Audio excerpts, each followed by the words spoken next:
Donc le Perek Ravav, donc là c'est une nouvelle partie du Tanya, de l'Ikutei Amarim, mais surtout l'Ikutei Amarim il est basé sur une phrase, c'est Kikarov elecha adavar me'od beficha uvilvavcha la'asoto, que la chose elle est proche de toi, dans ta bouche, dans ton cœur, pour pouvoir le faire.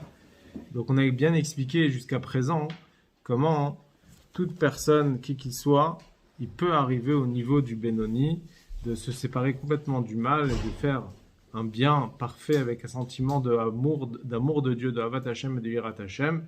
Et ça se fait par deux choses principalement, ou bien par la réflexion dans la grandeur de Dieu, ce qu'on appelle Eid Bonenut, tout ça, ça a été expliqué jusqu'au 17e chapitre de Tanya.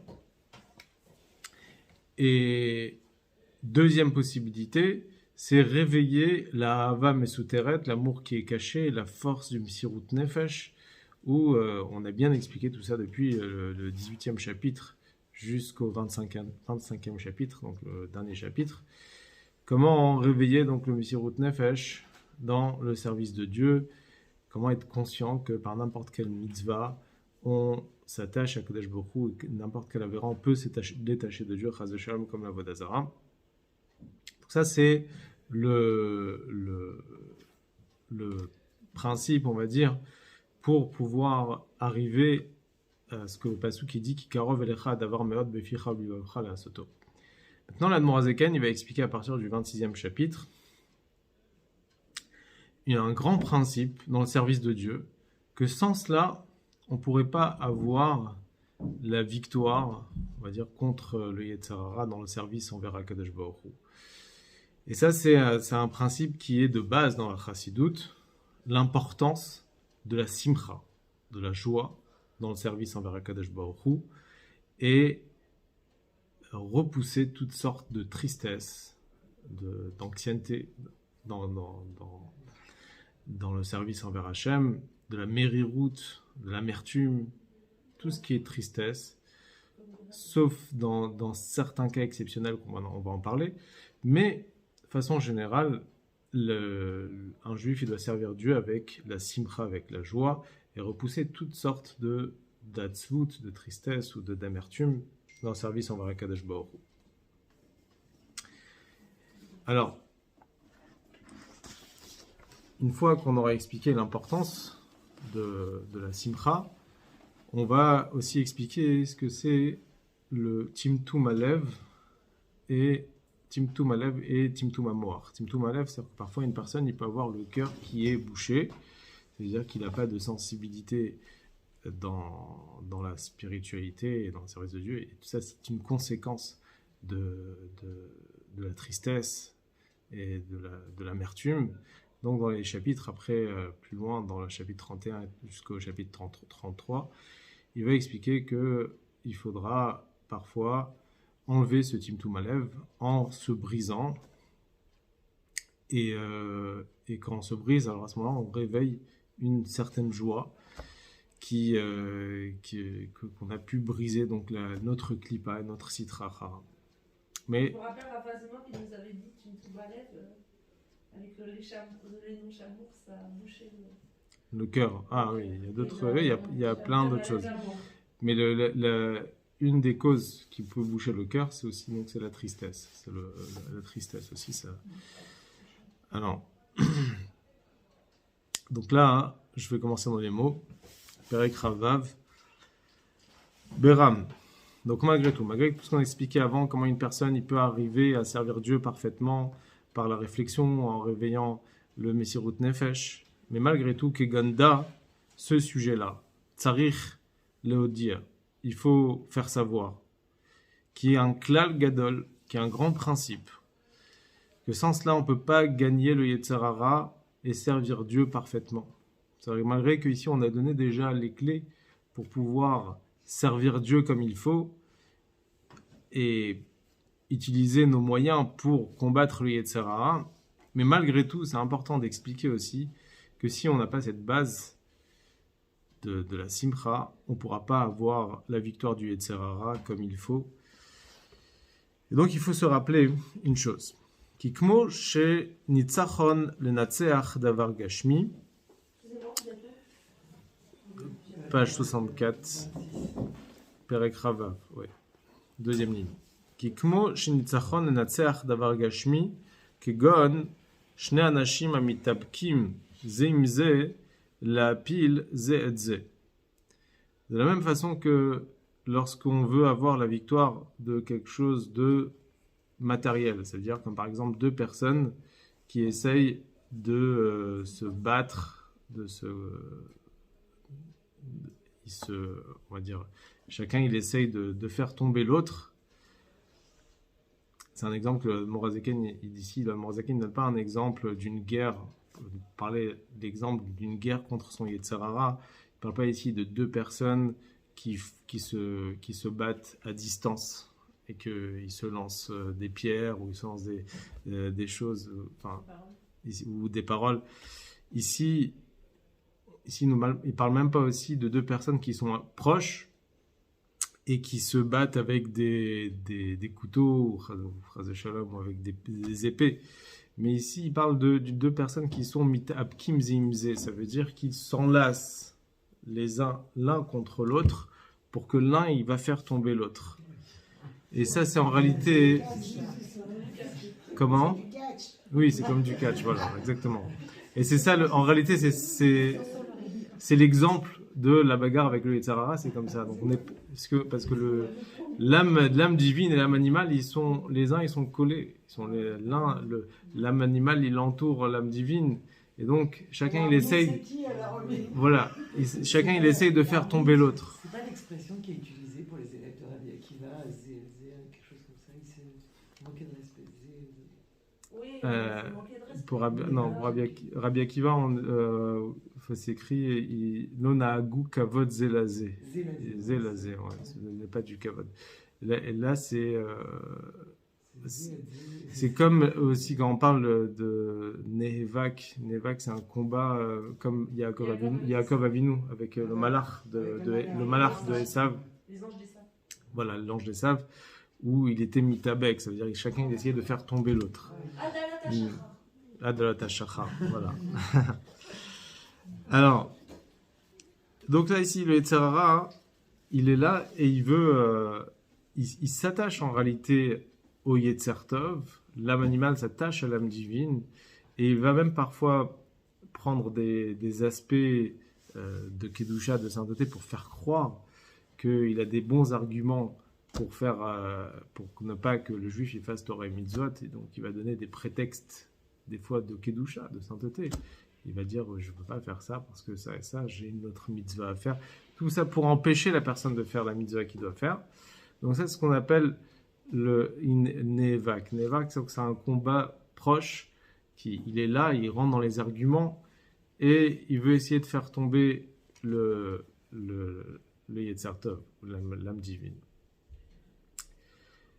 Donc là, l'idée c'est quoi ? C'est que l'idée c'est pas de le tuer, parce que là on parle pas ici que l'un il veut pas tuer l'autre, ici on parle que l'un il veut faire tomber l'autre. Pourquoi ? Chaque détail, il faut savoir chaque détail dans le mashal, dans Chassidut, quand on rapporte un mashal, un exemple, le mashal il est très précis. Et donc quand il dit ici, il dit mitapkim ze imze la'apil ze et ze. Oui, on a le droit de... Alors, donc justement, on ne parle pas ici de tuer parce qu'on ne peut pas le tuer, les Tzara. On ne peut pas le tuer. Le tzaddik il l'a tué, qu'est-ce que vous racontez ? Que le tzaddik. Il a tué le Yetzer Hara, Halal Bekerbi. Que le tzaddik, pas nous. Pas le Benoni. Là, j'ai pas dit, mais en tout cas, nous, la majeure partie des gens, on est tous, on va dire, au niveau de Benoni. Ouais. Bah oui, c'est... Alors, ici, le Tanya, c'est ce qu'on appelle le Sefer Shel Benonim. Le Tanya, c'est un livre pour les Benonim. Donc, il parle pour la majeure partie des gens qui ne peuvent pas, justement, qu'on a expliqué dans le 12e et 13e chapitre, qu'on ne peut pas tuer le Yetzer Hara. Et c'est possible qu'on ne va jamais le tuer. Parce que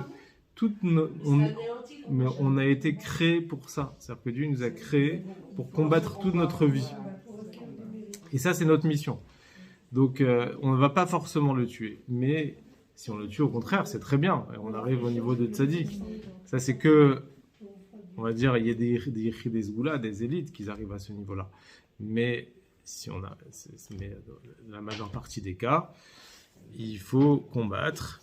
Et donc l'idée ici, c'est de le faire tomber à terre. C'est pour ça qu'il donne l'exemple ici de deux personnes qui se combattent pour que l'un, il va faire tomber l'autre. Donc l'idée ici, c'est de faire tomber à terre le Yetzer Hara, d'une façon à ce qu'il reste endormi, on va dire, il reste allongé et qu'il ne réagit pas.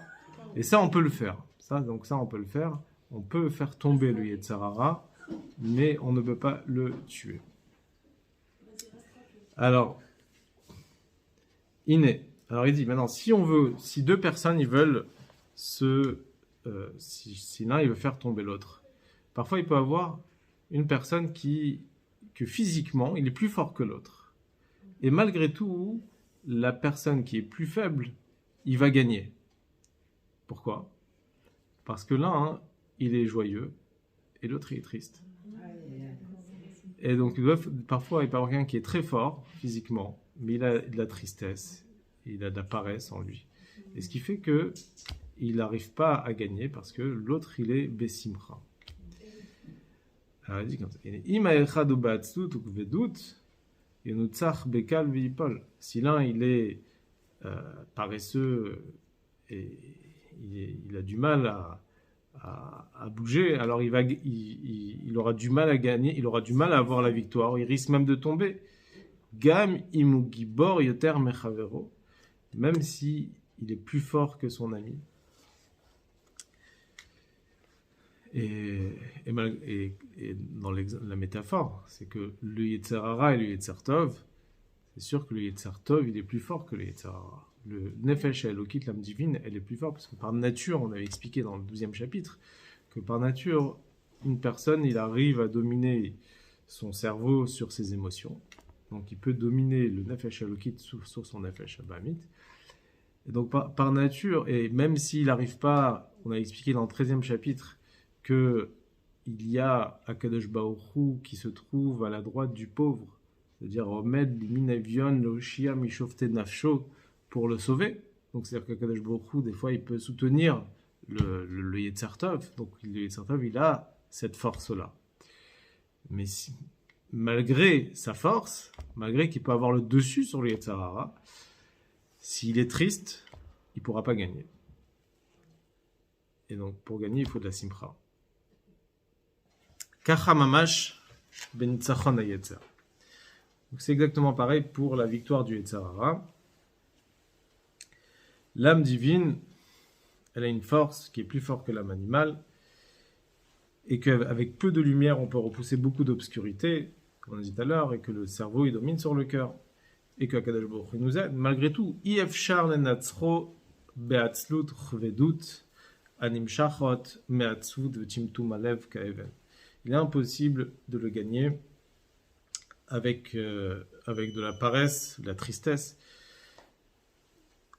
qui provient donc de la hatzvut et du timtum alev, de la tristesse et du cœur qui est fermé, keeven, comme une pierre. Si une personne est dans une situation de tristesse, alors à ce moment-là, il a très peu d'enthousiasme et il est renfermé en lui-même. Et automatiquement, tout ce qu'il apprend, tout ce qu'il étudie, c'est avec froideur, et donc c'est avec peu de sentiments et de chaleur, d'amour et de crainte, etc. Et donc à ce moment-là, les choses, ils vont pas rentrer en lui. Parce qu'il a le cœur, ce qu'on appelle le cœur bouché, Timtum Alev, il sera pas sensible à ce qu'il va apprendre. Et ça, ça provient justement de la tristesse, le Timtum Alev. On en parlera aussi dans le 31e chapitre.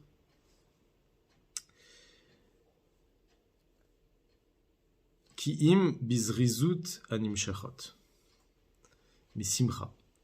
Seulement, comment on peut gagner le Yetzer Hara? C'est uniquement avec zrizut. Zrizut, c'est le zèle dans le service de Dieu, qui provient de la joie, qui est le contraire justement de la contraction d'être enfermé. Au contraire, Quand quelqu'un il est joyeux, il a le cœur ouvert, il a l'esprit ouvert, et donc il peut tout, Tout le ouvert. voilà, et il peut tout imprégner en lui. Donc son cœur il n'est pas fermé, il est ouvert. Et la simcha, Tichat Alev, ça veut dire que c'est quelqu'un qui n'a pas de soucis. C'est la simcha. La simcha, c'est qu'on doit être dans une situation où tous nos soucis, tous les problèmes du passé, on oublie quelque part. On ne considère pas les problèmes. Ou même les soucis du futur. Tout cela, on ne doit pas considérer. Tous les problèmes matériels de la vie de tous les jours, on va expliquer dans la suite de ce chapitre comment justement surmonter ces problèmes-là. Mais en tout cas, hein, la simcha, la joie, c'est justement être dans une situation d'avoir aucun souci. C'est lié aussi avec le bitachon, avec la foi en Dieu. Ouais. On avait parlé un peu une fois un cours sur le bitachon. Oui, ça a double sens parce qu'on dit quand on a la émouna, même si on a un souci, le fait qu'on ait Bessimcha, le souci, puisqu'on a la confiance en Hachem, il disparaît ce souci, donc ça a deux tranchants. Parce que si on a des soucis et qu'on est triste, alors il ne faut surtout pas qu'on rentre là-dedans. Parce que le souci, si on a la émouna, le souci disparaît. Hachem nous aide à combattre le souci. En réalité, c'est que la chassidoute, pour pouvoir percevoir. Il disait, faut pas se soucier de tous les problèmes matériaux, parle de ça. Voilà. Faut pas se soucier. Pour pouvoir percevoir la vraie joie, la vraie simcha, et en même temps percevoir tout ce qu'on étudie dans la chassidoute, c'est la simcha. Et que à partir du moment où on a une tristesse, ça veut dire qu'on sent que on se sent quelque part comme on a un ego. Oui, on se sent redevable. Comme si que tout nous est dû, voilà, tout nous est dû, et donc on a de l'orgueil quelque part. Voilà, c'est ça. Et on n'accepte pas en fait. Et on n'accepte pas ce qu'Akadosh Baruch Hu il nous fait. Ouais, Donc en réalité la simcha c'est justement briser ça, briser au-delà de tout ça et accepter tout ce que Hachem il nous fait avec joie. C'est bon. On peut demander à Hachem de transformer cette situation en bien, bien sûr. En un bien visible. Bien sûr, bien sûr. Mais justement, la joie elle-même, elle transforme. La joie elle-même, elle transforme. C'est vrai. Rabbi Zimam, il disait qu'on doit demander un bien visible, toujours. Tov aniré vanigler, ouais. Un bien visible et tangible, toujours. Parce que des fois, c'est caché toujours comme ça. Et surtout, beaucoup de fois. Alors, Vetarato, la pureté du cœur. Donc c'est ça la pureté du cœur. La pureté du cœur, ça veut dire d'être pur, ça veut dire de ne pas avoir aucun souci. Ni même des choses très graves, c'est-à-dire c'est Mikol, ni de doute, Daga, Ve'etzev Ba'olam, de toutes sortes de tentations d'être soucieux par rapport à quoi que ce soit, ou n'importe quelle tristesse. Si on enlève tout ça, alors à ce moment-là, le cœur il est pur. Et à ce moment-là, le cœur il est ouvert, il n'est pas renfermé. Et à ce moment-là, on a le zèle dans la Vodat Hashem, dans le service de Dieu. Et on doit faire tout ce qu'on va faire avec empressement et avec enthousiasme. Là, on est sûr de pouvoir gagner le Yetzer Hara. N'empêche, excusez-moi, il donne une bonne leçon, l'animal à la guette, parce que même les docteurs, ils disent quand t'es déprimé ou t'es triste, t'as le plus de risque d'attraper des... Par la tristesse. Ouais. Le stress, tout ça. On dit bien, pense bien et tout ira bien. Le rabbi nous le répète tout le temps. C'est écrit dans le Tania. Non, mais il y a beaucoup de On a besoin d'aller voir le coach. Il y a certaines personnes qui pensent que, ça y est, des générations avant, surtout, chez un des grands mitnagdim d'Achassidut, qu'ils mettaient en avant, ils mettaient la tristesse. C'est-à-dire que c'était important d'être triste, d'être amer, et plus on est triste, plus ça agrandit la crainte de Dieu, et d'être un peu séparé des autres, de marcher, ne pas regarder autour de soi, c'est se renfermer en soi-même. comme on dit, les chassidim, ils disent que ces gens-là qui sont yirat shamaim, alors cette yirat shamaim, c'est-à-dire qu'ils ont peur que le ciel leur tombe sur la tête. Alors, non, la chassidoute, elle nous apprend en réalité que si on n'a pas la simcha, on ne peut pas combattre le Yetzer Hara, on ne peut pas aller au-dessus de ça. Et non, on dit qu'il y a certains qui disent que quand ça arrive le mois des loups, alors on commence à avoir peur, il y a Rosh Hashanah qui arrive, Dieu va nous juger sur l'année, on a une punition. Alors ils appellent les chassidim, certains appelaient Elul Idnar Derachetevot, c'était Oili va Voili. Ça veut dire malheureux pour moi, j'espère que tout va m'arriver. Et chez les chassidim, ils appellent ça, ils disent en yiddish, ils disaient Ober lechaim, vider lechaim. C'est on va faire des farmangen, on va dire lechaim, et on va se rassembler, et on va faire ensemble cheshbon hanefesh, le bilan, un bilan positif, avec joie, avec simcha, pour prendre des bonnes décisions pour la nouvelle année qui arrive. Donc il y a aussi un tzaddik qui s'appelait le Rav Aaron de Karlin, Nishmato Eden. Il avait l'habitude de dire que la tristesse, c'est pas une avéra, mais il n'y a aucune avéra qui peut faire descendre la personne aussi bas que la tristesse. Comme dans l'autre sens, il disait aussi par rapport au mikvé pour les hommes, il disait que se tremper au mikvé, le mikvé n'est pas une mitzvah pour un homme. Mais il n'y a pas une aussi grande mitzvah que le mikvé qui peut élever l'homme. Il n'y a aucune chose qui peut élever l'homme plus que le mikvé. Ça veut dire que des fois, ce n'est pas forcément une mitzvah, mais il y a des choses qui peuvent élever les personnes, des choses qui peuvent faire tomber les personnes au plus bas possible, même si ce n'est pas forcément une mitzvah. Alors, donc, cette base-là de la simcha, on va ramener ici plusieurs versets et on va essayer de voir dans ces versets justement des preuves à l'importance de la simcha. Alors il y a déjà un verset dans ce qu'on appelle le Mishli, chapitre 14, verset 23. Uma shekatuv bechol etzev yeh motar. Alors le sens simple, bechol etzev yeh motar, ça veut dire de tout travail, il y a en fin de compte, au bout du compte, il y a comment on appelle ça, un avantage. À la fin, il y a quelque chose qui sort de ce travail-là, il y a un avantage. Le Morazaken, il traduit au sens simple ici. Le mot etzev, ça veut dire aussi tristesse, parce que c'est du mot etzvut. Et donc, le verset, il veut dire ici, bechol etzev yeh motar. De toute tristesse, il peut avoir de là une qualité. Alors apparemment, ce verset, il va en contradiction avec ce qu'on a expliqué ici, que il faut pas justement, apparemment, il faut pas encourager la simcha, et au contraire, il faut encourager la hatzvut, la tristesse. Alors ici, l'Admorazaken dit au contraire. Non seulement que ce verset il ne contredit pas ce qu'on est en train de dire, mais il ramène une preuve à ce qu'on est en train de dire. Pourquoi ? Parce que si on regarde dans les mots du verset, c'est écrit, il dit « adaraba », au contraire. Si on précise bien les mots du verset, milashon ze mashma, de ces termes-là, on comprend sha'etzev mitzadatzmo en lo ma'ala, que la tristesse en soi n'a aucune qualité. Rak sheyagia veyavo mimenu ezeitaron. Sauf qu'à partir de là, va arriver une supériorité. Ça veut dire que, si on regarde les mots, c'est écrit bechol etzev yeh motar. C'est pas écrit dans la tristesse a une supériorité. C'est de la tristesse pourrait sortir plus tard une supériorité. On va expliquer pourquoi. Comment ?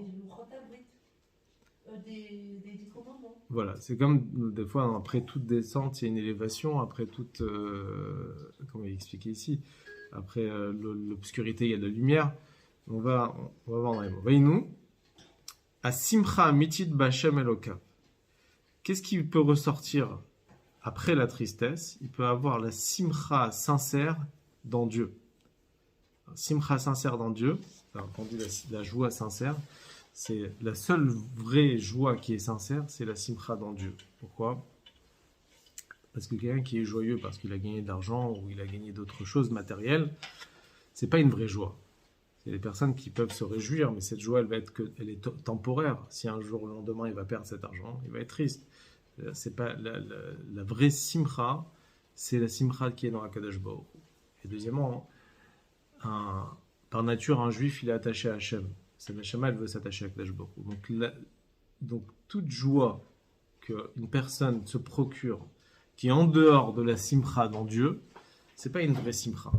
Pourquoi? Parce que la personne ne se trouve pas dans son élément. Il se retrouve. Quand est-ce qu'une personne elle est vraiment joyeuse? C'est lorsque il se sent à l'aise et il est dans son élément. Et être dans son élément, c'est être attaché à Dieu. Parce que la nature d'un juif, c'est que sa neshama elle soit attachée à Dieu. Et la vraie simcha, c'est la simcha dans Hachem.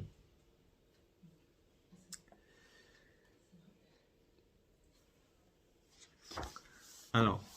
Mais des fois, il y a des soucis qui viennent. Ouais, mais ça doit pas prendre place. Ça doit être, on doit aller au-dessus de ça, c'est ça justement. On va expliquer pourquoi après. Il y a un passou qui dit aussi. Il y a un passou qui dit Ana elech meruchecha vana impanecha evrach imesak shamaim shamata vatsia sheolineka. Il n'est pas rapporté ici le verset. C'est un verset qu'après on est dans le psaume 139 dans le Teilim qui dit, le roi David il dit que Hachem tu es partout, que si je vais dans le ciel je vais te retrouver, si tu es dans l'abîme, dans la terre et en dessous de la terre, vraiment dans l'abîme, je veux aussi te retrouver. Alors ce passage qui peut signifier de deux façons. Ça dépend comment on prend le verset. Ou on peut dire ah Hachem, j'arrive pas à me cacher de toi, là où je vais je te retrouve. Et donc, je te vois partout. Là où je sais un endroit où faire quelque chose, mais je te vois, tu es partout. Mais quand on apprend la chassidoute, en vérité, quand on lit ce passouk, on doit le lire avec simcha, avec joie. On va dire en réalité, à Kadosh Baruch Hu, je suis content parce que tu es toujours avec moi. Dans n'importe quelle situation, même si je suis au plus bas possible. Tu fais confiance en moi, tu sais que je vais pouvoir remonter. Tu me laisses jamais tomber. C'est ça le... Et ça doit procurer de la simcha, ça doit procurer de la joie. Les itim zumanim alavonotav b'mar nafsho v'lev nishbar. Donc, quand quelqu'un, parfois, ce qu'il dit ici, les itim mezumanim, certains moments, quand une personne elle fait un bilan sur ses fautes, Bemar nafsho, avec l'amertume de son âme, v'lev nishbar, et le cœur brisé. Alors si vraiment il fait ça, ce qu'on appelle une netzvut amitit, c'est une vraie tristesse. On ne parle pas ici d'une tristesse sur quelque chose de matériel, mais une tristesse pour faire tchouva. Alors quand quelqu'un utilise cette tristesse, et pour ça, il y a des conditions. Deux conditions, Eden, ici. D'abord, ça soit un bilan sur ses fautes qu'il a fait. Et deuxièmement, ça soit de temps en temps. Donc s'il dit leitim zumanim, ça veut dire vraiment de temps en temps. Et c'est pas un tikkun chatzot? Oui, il va donner exactement le moment de tikkun chatzot pour le faire. Alors à ce moment-là, à la suite de ça, ça va procurer de la joie. Et si ça procure de la joie, alors à ce moment-là, cette tristesse-là, elle a été, on va dire, si cette tristesse-là, elle est pour arriver à la joie, alors à ce moment-là, c'est nécessaire. Bah ouais, on est obligé de passer par certains couleurs. Ouais. C'est sûr que la tristesse en soi, il faut la repousser et que ça ramène des conséquences négatives. Ça peut ramener à être désespéré, à abandonner, à faire. Mais la seule façon, voilà, tout lâcher. La seule façon que la tristesse elle pourrait être positive, c'est si après elle amène une simcha, elle ramène une joie dans Hachem, parce il sent qu'il a fait tchouva, il sent qu'il a brisé son yetzerara, et cette tristesse elle a été positive, c'est-à-dire ça a ramené quelque chose de positif. Alors à ce moment-là, juste après, il sera content, il sera énorme, il aura une vraie simcha parce qu'il a brisé cette clipa qui le coupait entre lui et Akadosh Baruch Hu, qui se relie avec Dieu, et donc il a une joie énorme.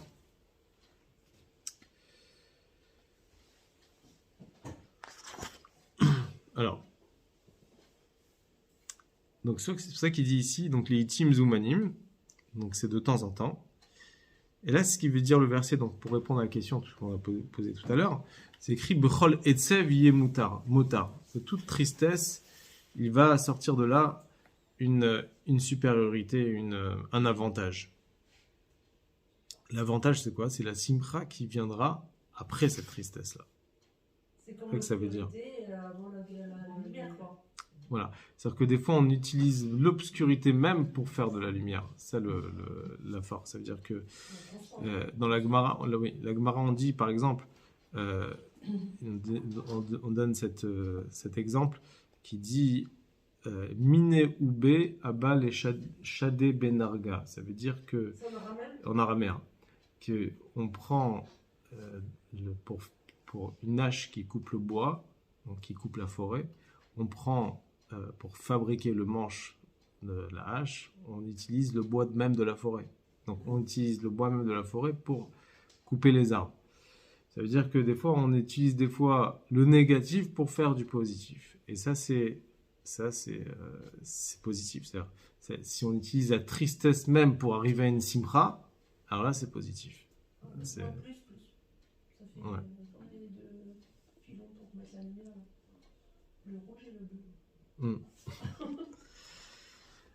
Chez l'Yédézé, Nishbera Ruach Hatuma Vesitra Chara. Que par cela, on va, par l'amertume et le cœur brisé, on brise l'esprit de la Touma et de la Sitra Chara, qui est l'autre côté. Et à ce moment-là, on va briser Mechitsa Shel Barzel, Amafseket Beno La'aviv Sheba Shamaim. On va briser ce mur en métal qui sépare entre le juif et Akadosh Baruch Hu dans le ciel. Et ce qui peut entraîner un juif, Chazé Shalom, d'être séparé d'Akadosh Baruch Hu quand une personne il est investi dans tous les plaisirs de ce monde matériel, alors il forme une mechitza, une barrière, et il s'éloigne de Dieu, et il peut pas arriver justement, même ça lui procure de l'amertume, de la tristesse, puisqu'il est séparé de Dieu, et à ce moment-là, il peut pas être joyeux, il n'arrive pas à être joyeux, et donc quand il brise ça par son amertume, il va briser ça, alors à ce moment-là, il casse cette clipa, et il révèle son essence même, mais il est lié à Kadosh Baruch Hu. Automatiquement, il arrive à une vraie simcha avec Kadosh Baruch Hu. Moi, chez Katouf Bezoar, comme c'est expliqué dans le Zohar al-Pasuk, Ruach Nishbar, Alev Nishbar, Vagomer. C'est un pasuk on le lit dans le Kriyat Shema Shalamita, et qui est rapporté dans le Zohar. Donc le Zohar il donne une explication qui dit, le verset il dit, Ruach Nishbara, Lev Nishbar, l'esprit brisé et le cœur brisé. Ici, apparemment, il y a le verset, il est double. L'esprit brisé et le cœur brisé. Alors, le Zohar, il explique qu'en réalité, ça veut dire quoi? Il dit l'esprit brisé, c'est l'esprit de la klipa et de la sitra hara. Donc, la klipa, elle est brisée. Et lev nishbar, c'est quoi? C'est le cœur brisé. Quand un juif, il a le cœur brisé, alors il brise l'esprit. Il brise la klipa. Et bien sûr, quand il parle de cœur brisé, c'est dans le service envers Akadosh Baruch Hu. Mais comment si le cœur brisé, il peut briser la klipa? Alors justement, il dit, quand quelqu'un il a son cœur brisé parce qu'il est loin de Dieu, et donc il veut se rapprocher de Dieu, à ce moment-là, il brise automatiquement la klipa. Et quand il brise la klipa, alors à ce moment-là, il se rapproche de Dieu et ça réveille la simcha, ça lui procure la joie. Exactement, c'est dit. Vazai, et à ce moment-là, la suite du verset, c'est quoi? Le début du verset, Yukuyam Boreche Dikra, on va réaliser ce qui est dit au début du verset, où le roi David il dit Tashmieni Sasan Vesimcha Vegomer Ashivali Sasan Ishecha Vruach Nediva Gomer. Le roi David il dit au début du Teilim, donc ce psaume-là, le psaume, c'est le psaume 51, qui est dans le Kriyat Shema. Le roi David, il dit à Hachem, il prie à Hachem, il dit ramène-moi la joie. Donc ramène-moi la joie. Mais alors la question c'est, si on regarde ce verset, d'abord David Amelach il dit ramène-moi la joie. Et après il parle du cœur brisé et de l'esprit brisé. Normalement ça devrait être au contraire. D'abord on a le cœur brisé et on brise la clipa, et après on arrive à la joie. Pourquoi David Amelech il commence par la joie? Alors la réponse est qu'en réalité c'est pour te prouver qu'en réalité la tristesse en soi c'est négatif, le but c'est la simcha, et que comment on peut arriver à la simcha? C'est par l'Ev Nishbar, par le cœur qui est brisé, et qu'on brise la clipa, et quand on a brisé la clipa, alors à ce moment-là on se relie avec Akadosh Baruch Hu, on a une vraie simcha, un vrai lien avec Akadosh Baruch Hu. Vezeu ta'am hapashut le tikkun ha'arizal lomar mizmor ze achare tikkun chatzot. Et ça c'est la raison simple, d'après le Sod, la Kabbalah, pourquoi le Harizal il a instauré de dire ce psaume-là, le psaume 51, le dire après Tikkun Chatzot. Alors Tikkun Chatzot c'est aussi un moment qui est réservé pour faire un bilan sur ses fautes, puisque une personne quand il fait Tikkun Chatzot, alors il fait le deuil sur la destruction du Beth Amikdash et de Yerushalayim. Et la destruction du Beth Amikdash c'est par nos fautes. Comme c'est connu que c'est écrit Veshachanti betor bnei Israël, sous les Mikdash Veshachanti betocham, vous allez me faire un sanctuaire et je résiderai parmi vous. Alors que normalement il fallait dire je résiderai en lui, dans le sanctuaire. Pourquoi c'est écrit parmi vous? C'est-à-dire que chaque juif possède un sanctuaire dans son cœur. Et que chaque juif il a son petit Beth Amikdash. Et malheureusement quand il manque, quand il fait des fautes, alors à ce moment-là, il y a Khurban Beth Amikdash, la destruction du Beth Amikdash, de son petit Beth Amikdash qui est en lui. Et c'est aussi ce qu'on appelle la destruction de Jérusalem, et c'est pour ça qu'on fait Tikkun Chatzot, pour la destruction de Jérusalem. Pourquoi Jérusalem? Parce que Yerushalayim, ça veut dire la crainte de Dieu. C'est Yira Shalem, c'est la crainte parfaite d'Akadosh Baruch Hu. Donc quand il n'y a plus la Yirat Shalem, à cause de nos fautes, alors à ce moment-là, on a le Khurban, la destruction de Jérusalem et du Beth Amikdash. C'est la conséquence justement de nos fautes qui a ramené le Khurban Beth Amikdash. Donc, pour ça que le Harizal il a instauré qu'on fasse Tikkun Chatzot, c'est pas seulement pleurer sur le Beth Amikdash de façon générale, mais c'est pleurer aussi sur nos fautes, faire un bilan de nos fautes pour pouvoir, après, justement, quand chacun il répare son petit Beth Amikdash, alors à ce moment-là, on va réparer après le grand Beth Amikdash, et on va faire revenir la Shrina sur terre et faire reconstruire le troisième Beth Amikdash. Alors,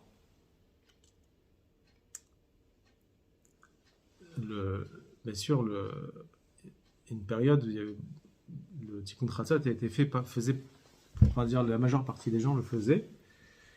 Et Les femmes, elles sont pas astreintes. non, elles ne sont pas astreintes.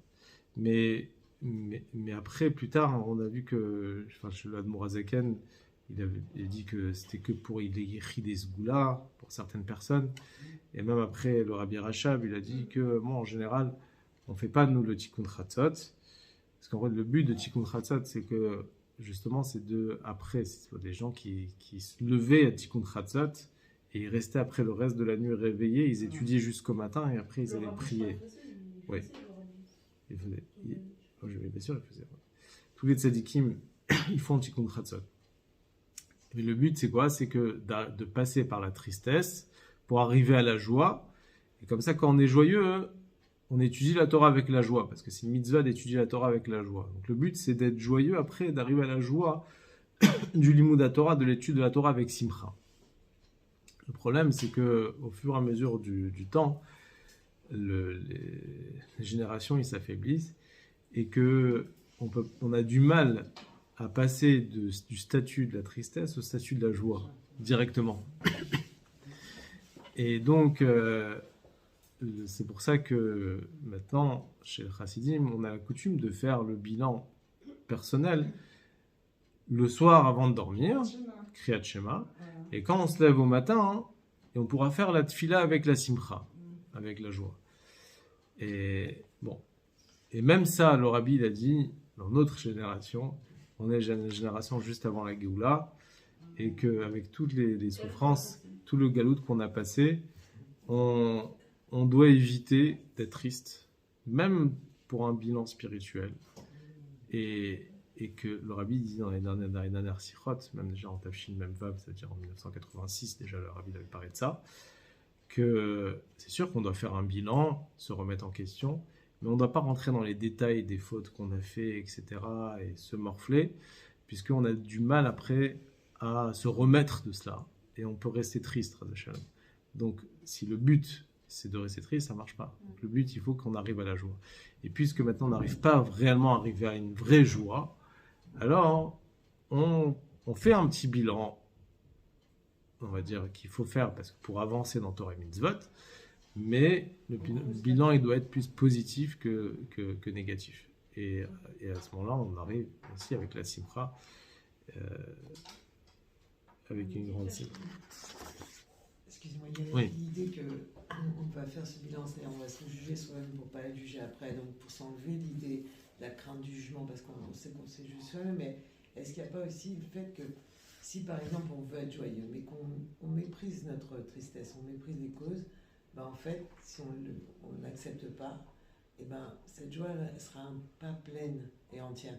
Si on accepte d'observer notre tristesse, les causes, et puis après une fois qu'on l'a vue, qu'on l'a regardée, qu'on se dit bon ok, bon, elle a une place, on ne laisse pas, si on n'en parle plus, on l'a détruite. Alors après, on peut avoir une joie qui peut être sincère et plus grande. C'est pas forcément de dire je vais être triste, allez,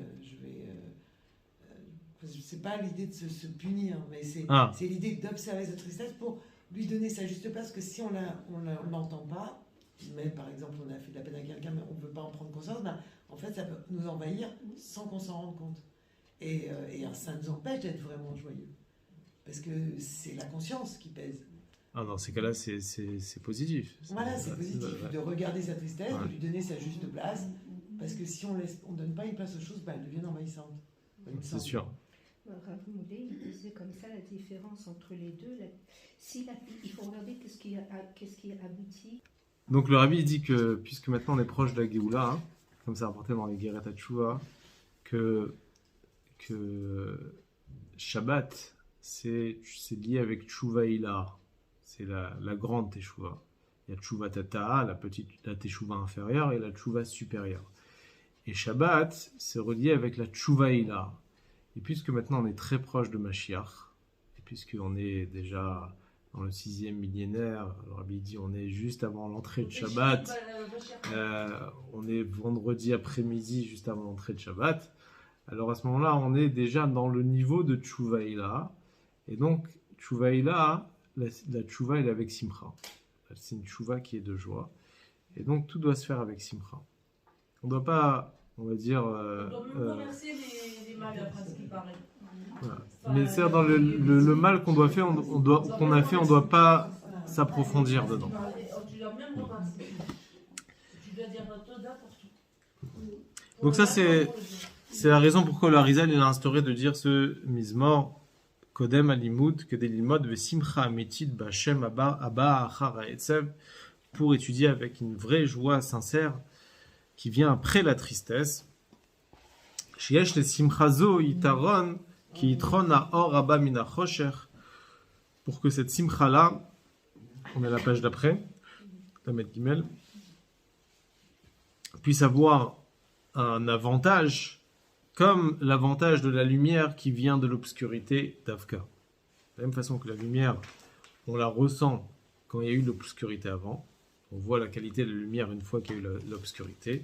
Quelqu'un qui est tout le temps dans une situation éclairée, alors il ne ressent pas la valeur de la lumière. Quand est-ce qu'il ressent la valeur de la lumière? Quand il était dans une situation obscure et après il voit la lumière. Alors à ce moment-là... Ouais.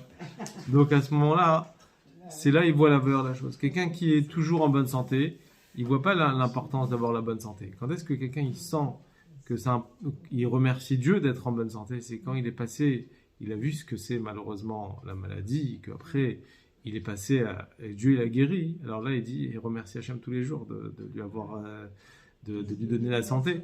Parce qu'on ressent la valeur de la santé une fois qu'on est passé par ça malheureusement. Donc Ravazimon il disait justement, quand on a mal au bras, on se rappelle qu'on a le bras.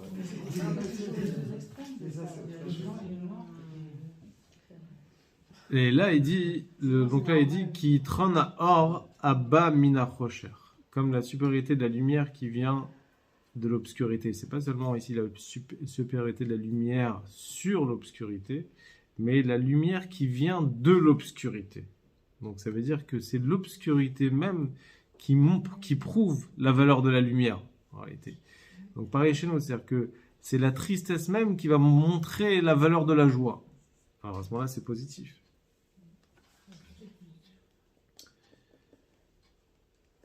Comme c'est rapporté dans le Zohar, al pasuk veraiti sheyesh yitron lachachma min hasichut ki yitron haor chule.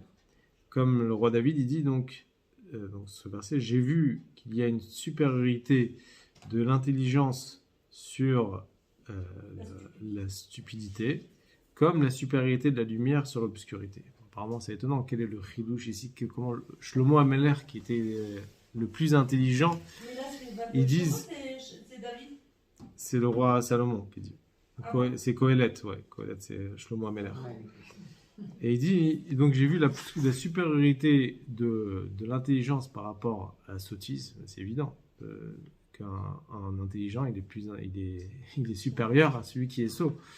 Ou la lumière par rapport à l'obscurité. Et le Shlomo Ameler il dit V'raïti, comme si j'ai remarqué, comme si que c'était quelque chose, une grande découverte. Alors le Zohar il dit ici, en réalité, ici on ne parle pas ici de la supériorité de la lumière sur l'obscurité, mais on parle ici de la supériorité de la lumière de l'obscurité, à partir de l'obscurité. Ça veut dire que quand est-ce qu'on voit la supériorité de la lumière, c'est dans l'obscurité. Quand est-ce qu'on voit la supériorité de l'intelligence, c'est dans la sottise.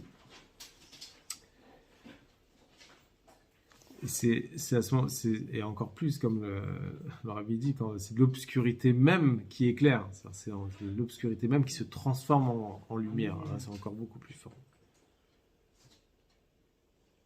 Aïn Sham, regardez dans le Zohar là-bas, où il parle justement l'élévation du bien à partir du mal et l'obscurité même qui se transforme en lumière.